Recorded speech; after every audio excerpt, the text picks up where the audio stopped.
Alright guys, welcome back. Quick video. This is for a 16 slingshot, if I'm not mistaken. 16 or 17. It doesn't matter, it's going to fit the same.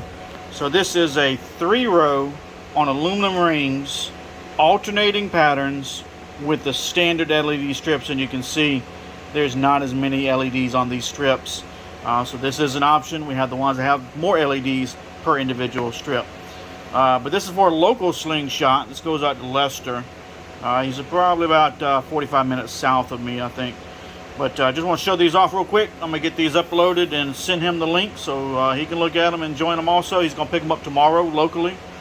I'll leave a link in the video description below to the website for prices and options. If you guys see something you want, feel free. If you see something or you don't see something you want, shoot me a message and, again, I can build it. I've got more things that need to get uploaded to the website. I just haven't had time because you see what I've been doing. I've got like 5 or 6 more kits I've got to do. It's just crazy. Tomorrow's Sunday. I'm going to take tomorrow off. Spend some time with the kids, but we'll be back at it Monday after work and keep right on rocking. So, anyway, really, really nice. Super bright. Thanks for watching. See you guys on the next video.